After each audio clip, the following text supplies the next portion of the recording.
इधर भाई आगे इससे क्या हुआ?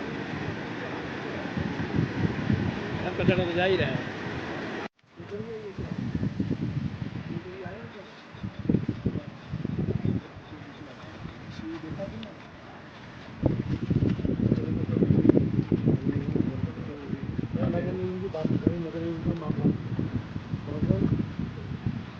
जनता इसका कोई संबंध नहीं है, ये बात को घुमाओ। आपने ये देखा कभी कि ये गंदा पानी सीधा गंगा जी में जा रहा है? ठीक है, हमने उतना बड़ा प्लांट लगवाया यहाँ पे, माननीय मोदी की कृपा से बना, तो उन्हीं का जो योजना थी उसी पे टीका लगा रहे हम लोग। ये तो सीधा गंदा पानी, कचरा और जो भी प्लास्टिक देखो ना कितनी पड़ी है ये सारी प्लास्टिक से सारा मलबा गंदा पानी सब उसमें जा रहा है। ठीक है ना? एक बार इनके एक्शन से बात करो भैया, जरा फटाफट कराओ भैया। एक सेकंड सर, भैया हाथ जोड़ रहा हूँ, तुम अभी चुप रहो, क्योंकि मुझे जब देखना था तुम्हारे को बात थी तो मुझे अलग से बताइए। कोई नहीं, सब लोग जिस टाइम अभी यहाँ पे सारी समस्या बताते हैं उनके हैं।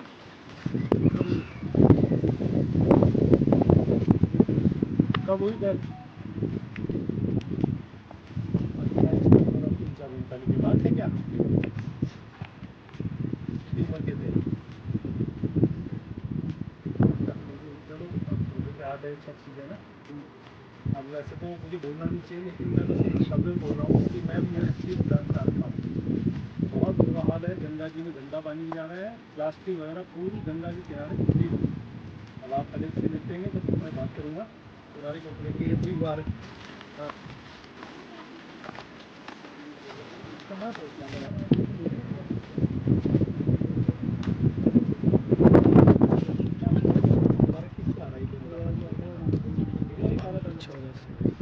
ये रेत काली होगी का मतलब ये हो गया इतने टाइम से आपका गंदा पानी आ रहा उसकी वजह से हुआ ये। आइए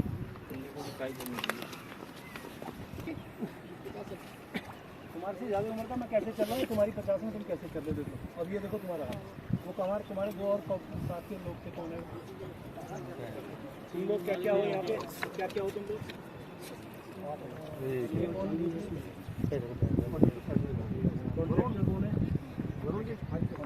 यार जवान हो गए तुम, इतना पीछे चल रहे हो तो कैसे बुढ़ापे में तुम्हारा क्या हाल होगा? ये देखो जरा क्या हाल है तुम्हारा। ये तुम कह रहे हो ना बहुत साफ पानी आ रहा है। जल पिए, जरा जल पियो। राजू भाई हाथ जोड़ो, मैं आपके आगे थोड़ा सा, सबके आगे हाथ जोड़ रहा हूँ। मैंने 2 बार 3 बार तो जोड़ ली, चौथी बार और जोड़ लेता हूँ। यही बात मैं कह रहा हूँ जो आपने मुझे बताई। अब देखो भैया ये क्या है। हेलो, आप हिंदू हैं? गंगा को मानते हैं? मानते हैं ना? गंगा आचमन करते हैं? कर सकते हैं क्या बताइए? ये उठा के गंगा आचमन कर सकते हैं यहाँ से? शुक्र जी, आप तो ब्राह्मण भी हैं, कर सकते हैं? बात करते। ये गंगा में बह रहा है और इसी का हम आचमन कर रहे हैं, इसमें हम स्नान कर रहे हैं। यही कुंभ में गया था। तो अलग बात है, गंगा में बहुत सारी चीज़ें गंगा सोख लेती है या जो भी वो उसके अंदर तत्व है वो अंदर हो जाते हैं।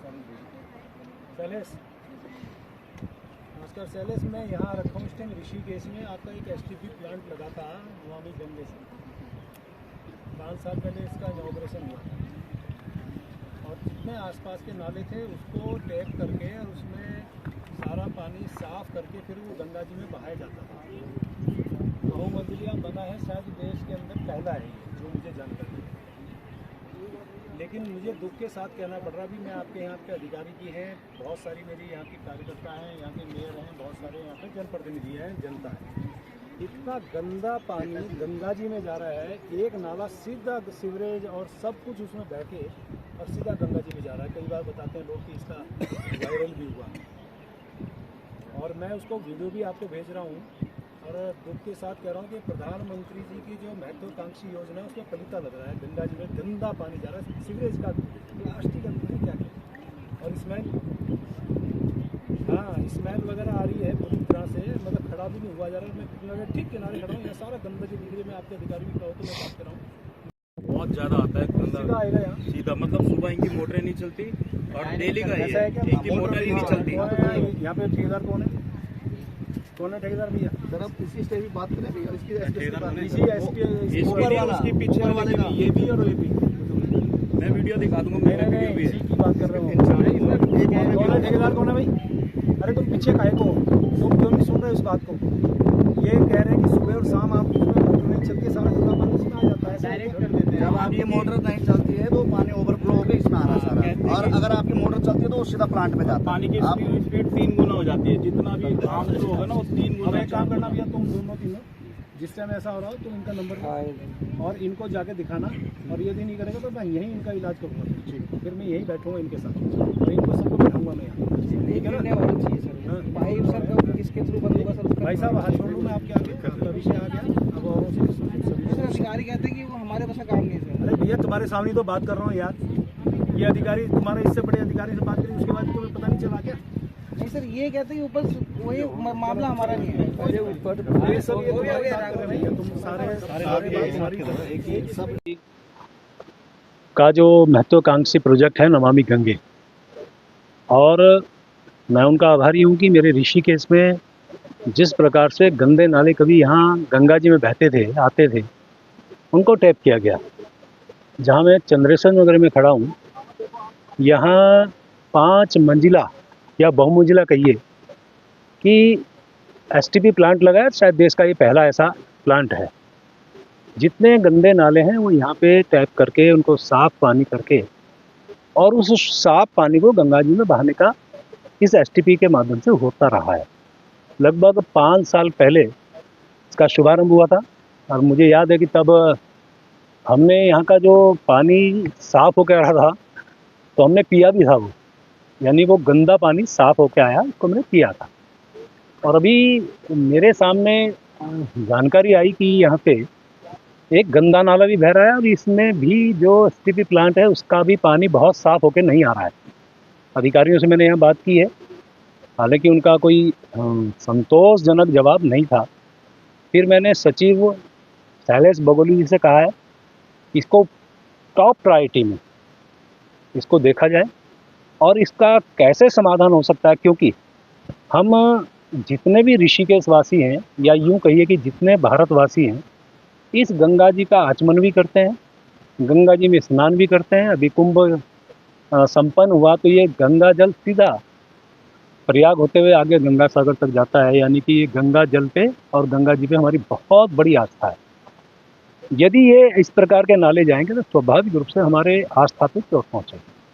बहुत कड़ाई से मैंने यहाँ के स्थानीय जो अधिकारी हैं उनसे भी कहा है, यहाँ जितने भी मेरे जनप्रतिनिधि आए हैं उन्होंने भी मुझे अपनी बात बताई है, अन्य सामाजिक कार्यकर्ताओं ने यहाँ की ये समस्या मुझे अभी बताई है। हालांकि इससे पहले भी मेरी 1-2 बार कुछ चर्चाएं हुई थी, लेकिन मेरे मन में ये आया था कि अधिकारियों ने भी सुधार लाया होगा। जब ये सुधार नहीं आया तो मैं यहाँ स्थलीय निरीक्षण भी कर रहा हूँ, मैंने देखा है सीधा पानी गंगा जी में जा रहा है, और यदि इस पे ये समाधान की स्थिति में होंगे तो बहुत अच्छा है, नहीं होंगे तो फिर हम आगे की कार्रवाई के लिए बात करेंगे क्या हमें करना है, क्योंकि ये हमारी टॉप प्रायोरिटी में है। यहाँ की समस्याएं जो भी हैं उसको कैसे हम समाधान कर सकते हैं उसके लिए हमारी पहली जिम्मेवारी है। मतलब कोई टाइम दिया है पीरियड इनको जो है अधिकारी नहीं, बहुत जल्द पर डाल रहे हैं बहुत देखिए, मैंने इसीलिए सचिव से बात की है। यहाँ के जो एक्सीएन है, हालांकि उनके पिताजी की डेथ हुई है, मैं उनको बहुत ज़्यादा इसलिए नहीं बोल पाया क्योंकि वो शोकाकुल है, और उनके अलावा जितने भी यहाँ के अधिकारी, मैंने उनको सिर्फ देखने को कहा है ताकि इनको जानकारी आए कि ये इस बीच में करते क्या रहे, क्यों नहीं इन्होंने इस बीच में देखा। एक बार वो देख लें, क्योंकि उच्च अधिकारी आएंगे जैसा मुझे शैलेश जी ने कहा है, और यदि शैलेश जी ने कहा है, मैं समझता हूँ कि वो हमारे बहुत एक काबिल अधिकारी हैं, उनका कहा का मतलब काम होगा ऐसा मैं मान के चलता हूँ। और ये यदि ये प्राथमिक जानकारी ले लेंगे तो आने वाले जब ये बड़े अधिकारियों का है मुआयना होगा, स्थलीय निरीक्षण होगा, कोशिश करूँगा कि मैं भी उनके साथ रहूँ, तो तब ये चीज़ें टाइम बचाएंगी और समय से काम आगे बढ़ेगा। और मुझे उम्मीद है कि बहुत जल्दी इस पर हम काम कर पाएंगे। हमारी यहाँ की सरकार, माननीय धामी जी की सरकार भी, उनके लिए भी ये टॉप प्रायोरिटी में होगा। और हमारे केंद्र सरकार के बारे में तो मैंने कहा है कि माननीय देश के यशस्वी प्रधानमंत्री जी की तो ये महत्वाकांक्षी परियोजना भी है, और वैसे भी सबकी आस्था माँ गंगा के ऊपर है। ये मैं कहूँ अंकल, आज डिपार्टमेंटल स्टोर बंद हुए हैं तो उसको लेकर थोड़ा सा हो गए बंद। चलिए, तो आपने अच्छी खबर सुनाई। मैं बहुत धन्यवाद दे रहा हूँ अपनी सरकार का। जिस डिपार्टमेंटल स्टोर के बारे में मैं बहुत प्रयासरत था क्योंकि ऋषिकेश धार्मिक नगरी है, तीर्थ नगरी है, गंगा की नगरी है, संतों की नगरी है। और पहले वैसे भी यहाँ पे जो है ड्राई एरिया हम लोग मानते थे कि नहीं होगा, और उसके बीच में रास्ता निकाल के ये डिपार्टमेंटल स्टोर यहाँ खुले थे। मैं खुद इसको लेके बहुत आहत था। यहाँ के मेरे युवा साथियों के द्वारा, मेरी पार्टी के कार्यकर्ताओं के द्वारा, साधु संतों के द्वारा इसका विरोध किया गया था। और मेरी जब माननीय मुख्यमंत्री से चर्चा हुई थी, एक्साइज के कमिश्नर से बात हुई थी, और ये उम्मीद जताई थी उन्होंने जब कहा था तो उम्मीद हुई जगी थी कि हम 1 अप्रैल से इसे बंद कर देंगे। और मैंने पिछले दिनों अधिकारियों के साथ बैठ के भी मेरे सामने जब ये विषय आ गया था तो उनसे बात की, तो उन्होंने भी हामी भरी थी। और आज मैं खुश हूँ इस बात को लेकर। तो मैं सही बात कहूँ कि मैं अपने सरकार को बधाई दे रहा हूँ, और जितने हमारे इस प्रकार के जिन लोगों ने इसके लिए अपनी बात उठाई, मैं उनका आभार व्यक्त कर रहा हूँ। मंत्री जी, इसके अलावा जैसे मीट और अंडों की भी यहाँ पर बिक्री हो रही है, वो भी धार्मिक स्थल है, या इसमें भी बैन होना चाहिए? देखिए, जो एक विषय जो भ्रांति फैलाता है वो ये है कि हमारा नगर पालिका क्षेत्र के अंतर्गत तो नहीं बिकता है, लेकिन जो सराउंडिंग एरिया जिसे ग्रामीण क्षेत्र कहा जाता था, जो भले ही आज वो नगर निगम में मिला है, यही बात को रास्ता निकालते हुए डिपार्टमेंटल स्टोर खुले थे। रास्ता निकाला है, मैंने एक शब्द बोला, रास्ता निकालने का काम किया था। और शायद ये जो आप बता रहे हैं मीट मांस और ये सारी चीज़ों की जो बिक्री होती है, ये भी उसी दिशा में पहले से वो बिक्री होती चली आ रही है। इसको भी देखेंगे कभी, क्योंकि उनके रोजगार का विषय भी है। सवाल ये नहीं है कि हम ये करें, तो रोजगार का विषय भी है। कुछ लोग ऐसा है कि परंपरागत तरीके से इस प्रकार का उनका व्यापार जिसे कहिए, व्यवसाय कहिए, होता आया है। तो कोई रास्ता निकले कि उनका भी व्यवसाय में भी दिक्कत ना हो, और हमारे यहाँ जो धार्मिक नगरी है उसमें भी इसकी आस्था को चोट ना पड़े।